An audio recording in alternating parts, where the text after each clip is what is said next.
Well, hi, everybody. Welcome back to My Favorite Mistake. I'm Mark Graven. Our guest today is JM Ryerson. He's an author, leadership and performance coach, and international speaker, and the host of a podcast called Let's Go Win. He is the co-founder and CEO of a company of that same name, Let's Go Win. JM founded and sold 3 businesses. He's now helping leadership teams succeed. He's the best-selling author of the books Let's Go Win, Champions Daily Playbook, and his latest book, Upgrade. So JM has been building companies and leading sales teams for over 20 years. So JM, thank you for joining us here today. How are you? Brother, I'm great, and thanks for having me, man. I'm looking forward to it. We had a great conversation prior, so this is going to be a lot of fun, man. Yeah, no mistake to have you here. I don't think you'll find it a mistake to be here either. I'm looking forward to having a chance to continue the conversation on your show, on your home court, if you will. One quick question, though, in terms of getting to know you a little bit better. What were those 3 businesses? Like what industry, what types of businesses were those? Yeah, I was in the financial service world, and what I quickly realized, Mark, is I don't really have a lot of knowledge when it comes to financial services, nor am I passionate about it. What I am passionate about is leadership and building teams, and I figured that out pretty early in my career, and that's where I focused my time. So if you have any financial questions, please don't ask me, because I'm just going to refer you to someone else. But what I did learn is I figured out what I really enjoyed doing, what I was good at, and maybe more importantly, what I didn't like. So, but it was a cool ride, and built some cool companies with some good people. All right. So we will talk about leadership. I will not make the mistake of peppering you with finance questions. And I hope I didn't step on your favorite mistake story. I feel like we got a little bit of a mini mistake, bonus mistake there. Not mini, but bonus mistake, mini story. So, JM, the different things you've done, the different things you continue to do. I'll throw the main question at you here now. What would you say is your favorite mistake? Yeah, it was funny. When I first got this, I was like, man, what is that? And there's no question, it was when I moved to California from Montana. I graduated college, and my brother graduated high school. Took a vacation down to, I have an uncle in Northern California. Then we did Southern California, Lake Havasu. And on the way back, I decided to crash on my uncle's couch in Northern California, and I never left. So literally moved with a backpack and my truck, and it was a place that I never expected to move. I would say it was never on my radar, and it ended up completely being one of the greatest decisions I've ever made. And I guess my favorite mistake. And it's funny, I'd never thought of it necessarily that way, but it truly, my life is forever altered in an amazing way because of that mistake of leaving my favorite place, which is Montana, to go to California, which wasn't my ideal spot. But I met my wife and my kids, and so many great things came from that mistake. I mean, did it feel, when you say it was both the greatest decision and a favorite mistake, I mean, was there a period maybe before you got settled, established, building companies? I mean, did it feel like a mistake at some point, or what was that balance, and kind of thinking back to how you felt about that over time? Yeah, for I would say almost a decade, Mark, I literally talked about how I was going back home. I was going back to Montana. And one of the things that I regretfully say that I didn't embrace everything that I had in California. Because look, everywhere you live, there's going to be really positive and there's going to be some drawbacks. And that's everywhere. I don't care if it's Montana or California, or I live in Florida now. But I focused in the beginning so much on what I didn't love about it, instead of embracing some of the things that I had at my disposal, starting these companies, meeting my wife. And so it was one of the best lessons I've learned, and that I really try to always look for the positive, for the amazing things that are at each place that we go to, or each relationship that we have. And it's one of those ideas that I coach on now. Whatever you focus on expands. And there was a period where I focused on just the negative side. And it's funny, because if you know me now, that sounds crazy, because everything I look at is full and, optimistic. And I always look at it. But there was a period of time where I really didn't embrace some of the what California had to offer. Did you get some I don't know, coaching or mentoring around some of that mindset? Was it your uncle? Was it others in business? Or did you kind of coach yourself through some of that to start seeing the positive? That's a good question. I think ultimately what happened is when my wife and I had married and we had our two kids at the time, and I mean, now I still only have two kids, but we had our two kiddos and they were really young. And I was hit basically rock bottom where my business was crushing. Like from the outside looking in, I'm making 7 figures plus a year, and the family looks good. But the truth is I was separated from my wife for a year. I was overweight and really unhealthy in terms of physically at a very young age. And I think that's when I finally said, all right, enough is enough. There's clearly where I need to look in the mirror and see what's really broken. And it wasn't the outside, it was inside. It was the way I was approaching it. So everything looks so good. Business is crushing it, right? But the truth was, it was a mess. And my wife and I, the love of my life, were separated. And I only had my kids 50% of the time. And if you know me, that doesn't work, man. That is not okay. And that's when I finally said, you know what? Let's really start living and embracing all the beauty that life has to offer. And it's been that way for quite some time now. Yeah. Well, I'm glad to hear that things got back on that path. Thank you for sharing, all of that. JM, I'd be curious, tell us, you alluded to this, maybe we can dig a little deeper, when I asked about, well, what were the 3 businesses that you launched and sold? Would you tell us a little bit of the origin, even of that first business? I'd be curious, sort of the what and the why and the how. Yeah. So I started working for Enterprise Rent-A-Car right out of college. And I did that for about 3 years. That's where I met my wife. She also worked there. And there was a point in time where I decided I didn't love being told when I had to be somewhere, how much money I could make.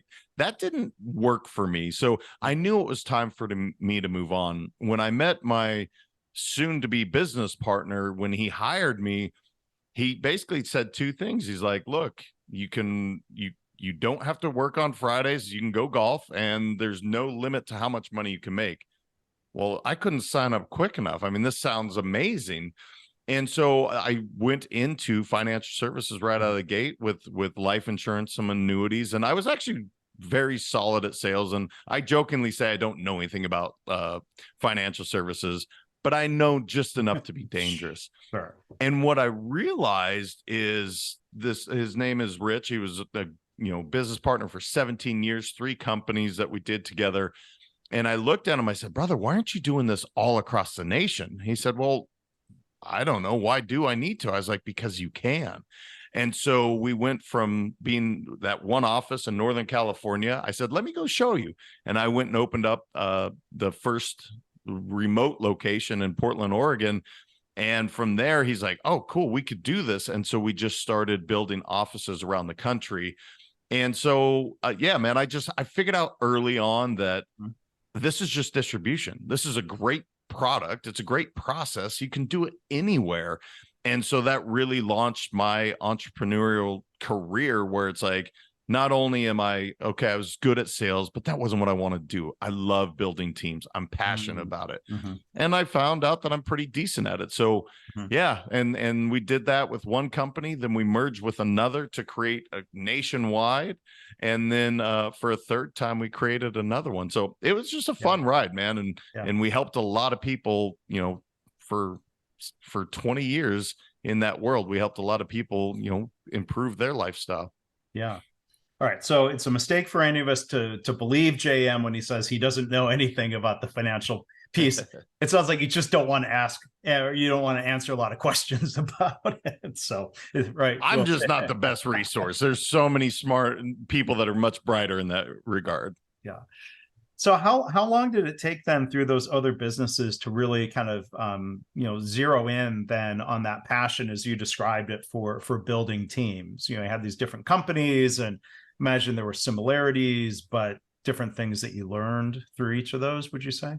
Yeah, I think after that period, where I really started to embrace who I was, and my wife and my relationship got whole, that's when I really honed in on the fact that I love working with teams and performance and leadership and mindset. In the first company, I was actually our CFO because we were a small company, and I'm not an accountant by any means. That's not the right guy. But as many entrepreneurs, when you're new in business, sometimes you wear many hats. And in the second company, I was actually COO in the beginning, which I was really doing operations. And while I can do that, it doesn't fill my bucket. And once I really dug deep, did a lot of personal development, self-development, and figured out, what do you love to do? I love teams. I love performance. I love building the teams. That's where my career absolutely took off. And what I will say, Mark, that what I realized is how much more fulfilled I was every single day. I wasn't just making good money, but and helping people. I was actually filling my bucket because now I'm recruiting other leaders and really working on their leadership development. And it's just something I'm passionate about. So yeah, about a company and a half, it took me to figure out my spot. But once I did, I haven't looked back since. Yeah.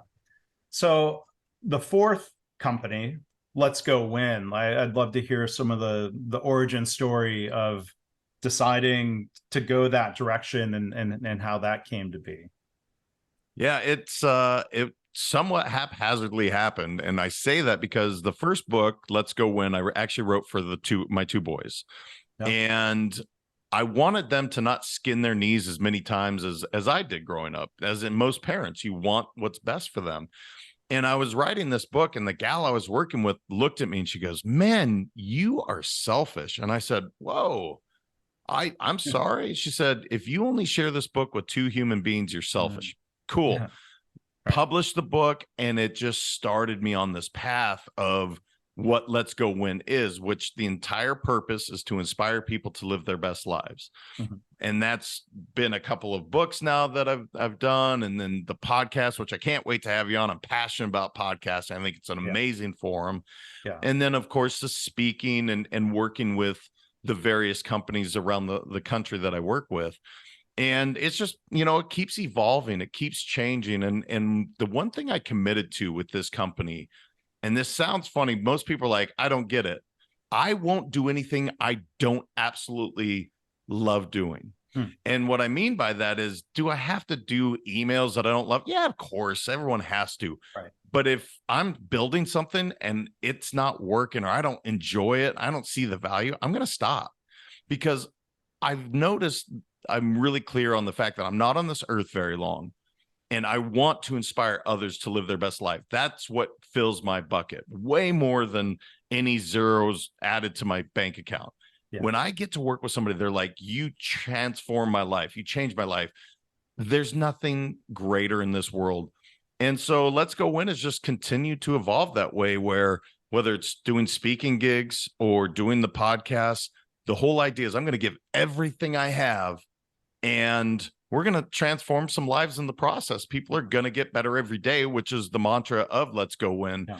So that's what we're, on this. That's our purpose is Let's Go Win, is to help people get better every day. Yeah. So we want to win, but whether it's, I don't know, school, stuff kids are going through, sports, again, that could be kids, that could be pro athletes, that could be business leaders. How much of winning is based on learning how to bounce back from a loss? Like, I'm curious your thoughts, or how you coach people in those different categories: kids, business leaders, athletes. Yes, great question. I am a professional failer, as in I love failing, and I learn way more by failing all the time. And so it's funny because with having the terminology of win in your company's name, so people are like, so it's all about wins and no losses. I'm like, not exactly. The whole idea of Let's Go Win is setting yourself up to win every single day. Does that mean you're going to? No, I stub my toe all the time. I make mistakes all the time. And we actually learn far more from our losses than we ever do from our wins, because you have to look in the mirror and you have to look for that feedback. And I've coached, some professional athletes on this concept where it's like, look, you failed. Congratulations.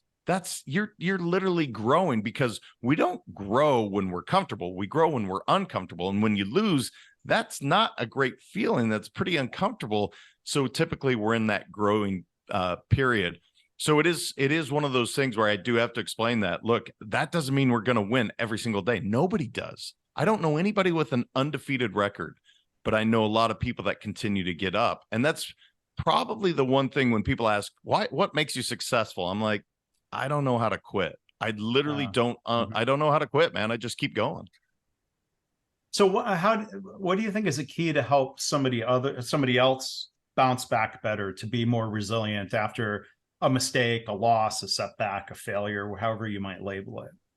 You know, there's an amazing book that Simon Sinek wrote called Start With Why. And that simple 3-letter word, why, that's what gets you out of, back off the canvas when you get knocked down, to use a boxing analogy. My kids and my wife are my why.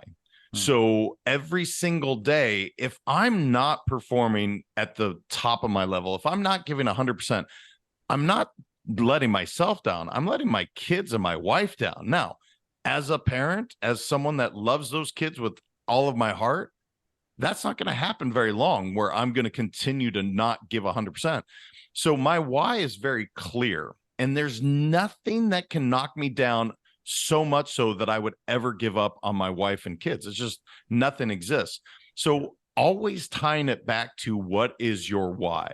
Why are you doing this? And if it's just to make money, very few people that I've ever met are that money motivated. And it's interesting, when I'm coaching a lot of executives, there's 2 reasons that they're not truly happy: is their relationships are failing, or their health is failing. And why I can speak so well to it, because I went through it myself. I, at a early 30s, was almost 300 pounds. And I'm a former athlete that loves to work out. Like, it seems crazy to think that happened, but how fast it is. And health truly is our wealth. Like, without health, you have nothing. And that's tying it back to my why. I work out as actively as I do for my kids, for my wife. So everything ties back to my why. And so when you get knocked down, you can easily go, well, why am I getting back up? Because I can see those 3 faces. That's a great reminder. I love the way you put that, and to think through something like exercise, of not just doing it for yourself, but doing it for your loved ones. That's a different level of inspiration. I love how you say that. Thank you. No, it's an easier way to go about it, for sure. Yeah. No, so when it comes to sport, like, what sport or sports, and at what level of competition did you pursue that? I played basketball in college. I played most sports growing up, literally everything, basically, not but hockey. It's the one sport I didn't really play. The ice skating thing is tough. Yeah. I never found my legs on the ice, for sure. But yeah, I ended up playing basketball in college. My wife played tennis in college, and now we have our son that is about to go play. He's a senior in high school. He'll play tennis in college. And so sports is a huge part of our life. I love sports. I think we learn so much about ourselves, about life. So but pickleball is what I love to play now.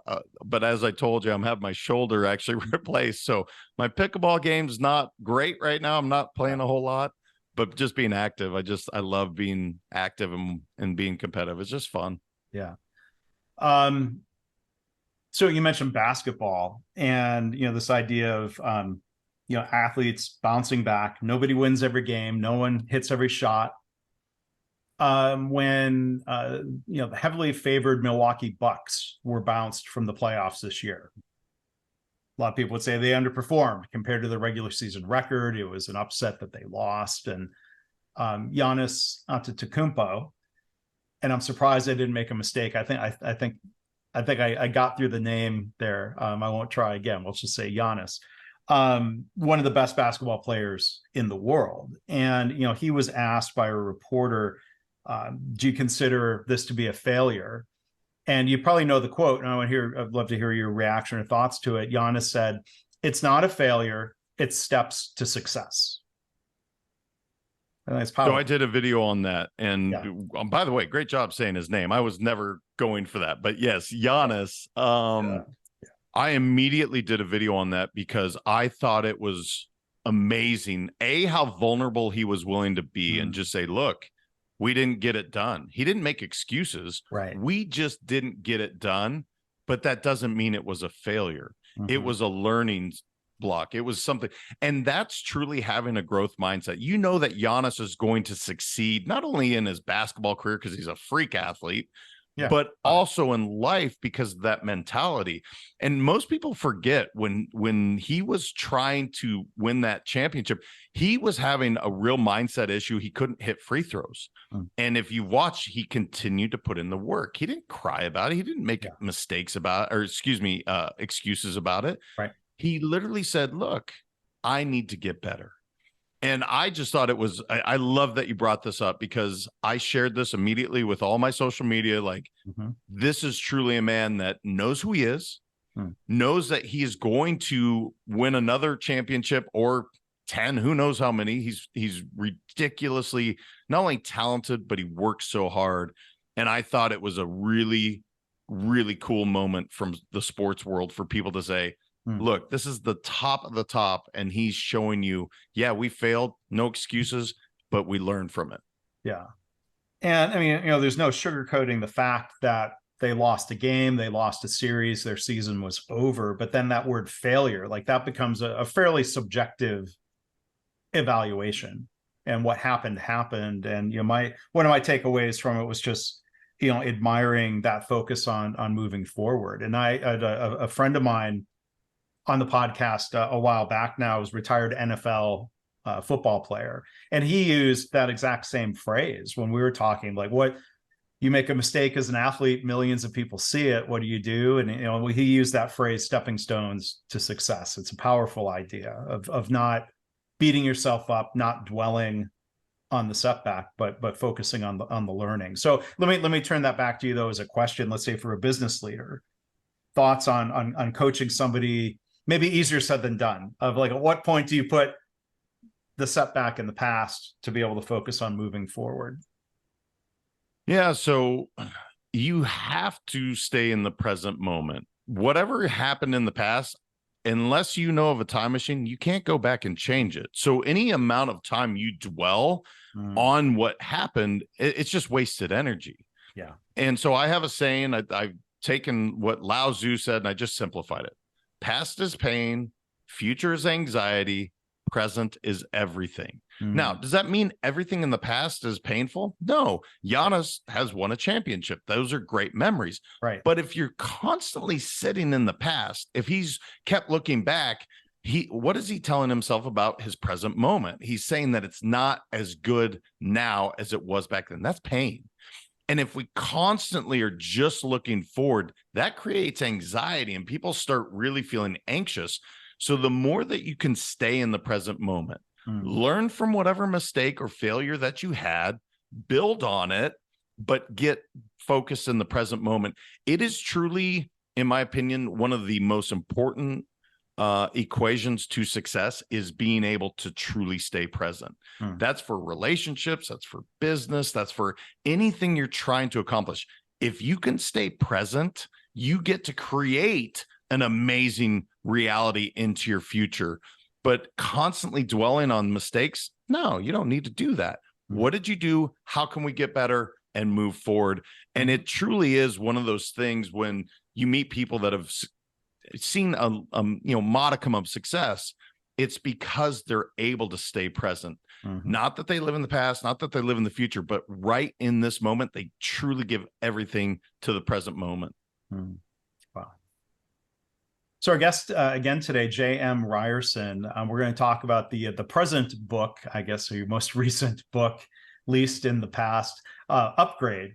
The subtitle, I love this, is The Only Way Leaders Can Win in a World Moving at Light Speed. So I always love to ask an author, like, coming up with a title, coming up with a subtitle, was that easy, or did sometimes ideas percolate for a while? Like, how'd you come up with the title and the subtitle?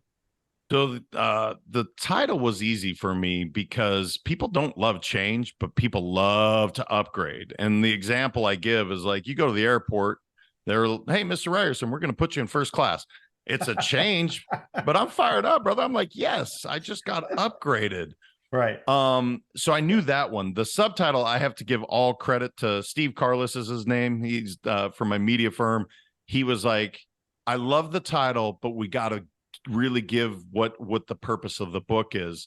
And the truth is the world is changing incredibly fast.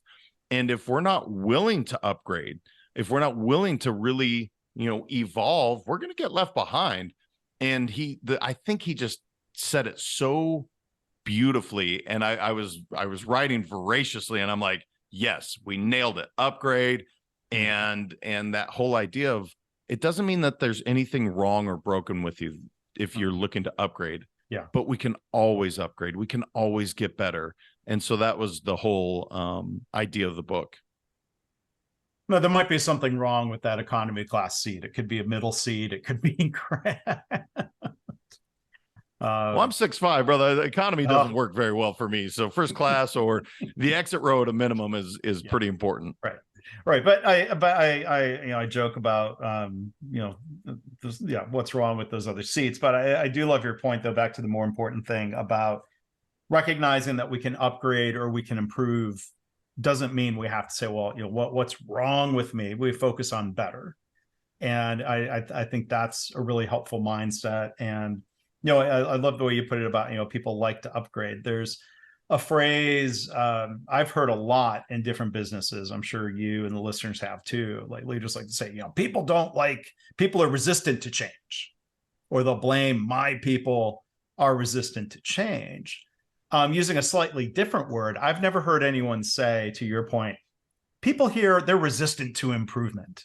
Because a lot of times that resistance is change that's not an upgrade. And leaders are trying to force people to come along. And well, of course, they're not going to like that. So I think there's that layer of not liking change, but I think people don't like to be told what to do. They don't like to be forced to do something that's not an upgrade. Curious, what are your thoughts on some of that dynamic of how we can help people find motivation to accept change as an upgrade?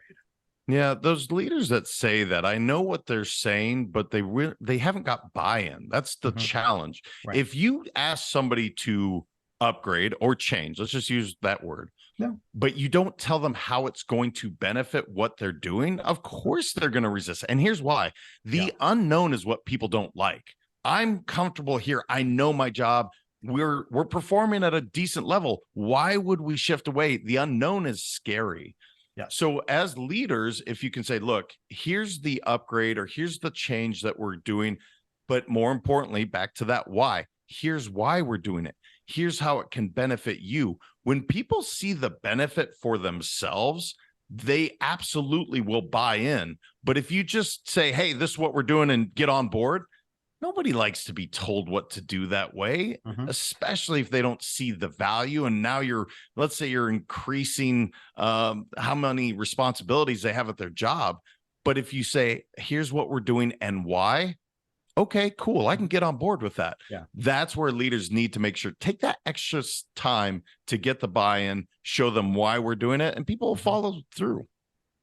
I mean, I think that's the key, is taking that extra step. If you're a leader and you're detecting pushback, lack of buy-in, resistance, like you can't just label people and stop. You've got to lean in to kind of understand what's the concern, or how do we get on board? Because like you said, it could be the why and the understanding. And then there is, I think, this fear factor of well, I'm comfortable doing it the old way. The new way sounds better, but I don't know if I can do it. I mean, how would you coach a leader through that situation around some of the I don't mean, these are not irrational fears. I think this is reality of just change being scary. Yeah, you said something in there that I hope every leader and everybody hears. Look, labels are meant for boxes. They're not meant for people. And when we label anybody anything, it's a mistake. Stop. And I know we do it as human beings to simplify, my people are this way. That's just not true. And actually, as leaders, look in the mirror.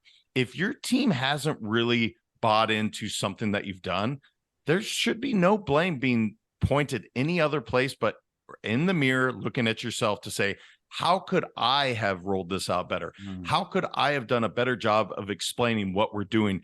And when you take that true accountability, there's a great book called Extreme Accountability. I think Leaf and Jocko killed it, where it's like, look, it starts with you. And the faster as a leader you can say, this is on me, the faster your leadership lid just explodes. Because people don't want to hear how it's not your fault, even if it's not, even if something out of the outside, just take, you know what, guys, I didn't foresee that. That's on me. It won't happen again. Here's where we're going, and here's why. People can rally behind that, but you got to take full responsibility. You cannot be blaming anyone for any challenges. Look in the mirror first. Yeah. Well said. JM Ryerson, again, is our guest. Links to his book, podcast, book, all of that will be in the show notes. As we start to wrap up here, I know there's 3 focus areas that you have in your coaching: performance, leadership, and mindset. I'd love to hear, I might be making a mistake of asking 2 questions all intertwined here, but what is a common mindset that you see that needs upgrading, and how can somebody better upgrade a mindset instead of being stuck in an old one? Yeah, Carol Dweck wrote an incredible book called Mindset. It's one of my favorites. I give it out like candy in terms of presents, because what she did is say, look, there's a fixed mindset and then there's a growth mindset. And if at any point you say, I am this and this is the way I've done it, you're losing. You're going the wrong way. Well, there's that label. Sorry to interrupt, but if you're labeling yourself, 100%, that's a problem too, right?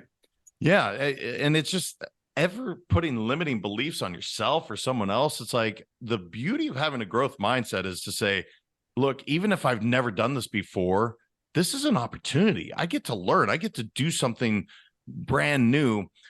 So I don't know if it's a fix. It's really just something every day I look in my bathroom mirror and it says, have a growth mindset always.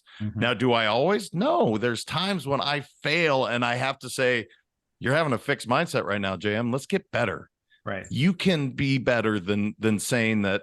I don't know. It usually happens when I'm driving and somebody slow is in the fast lane. That's my fixed mindset where I'm like, I'm going to be a victim right now. No, man, look, this person they're in their own world. It's not a big deal.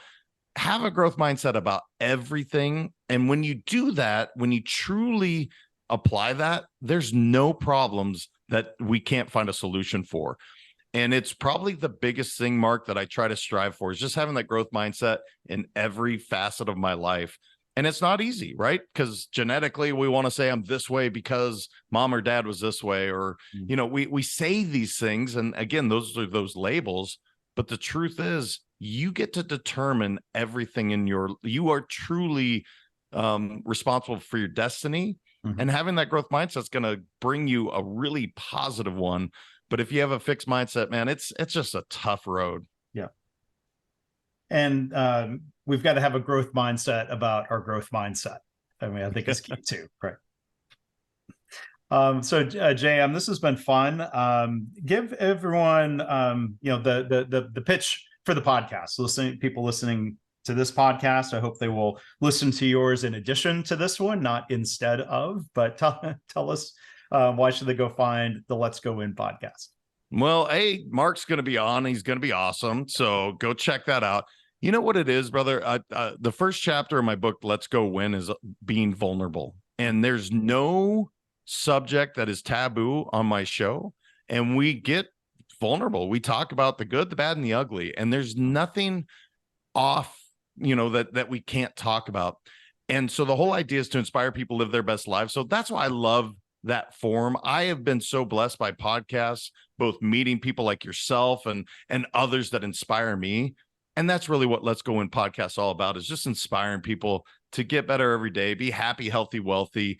And you're going to definitely be a huge part of that. And so I would just say, go check it out, you guys. It's a lot of fun.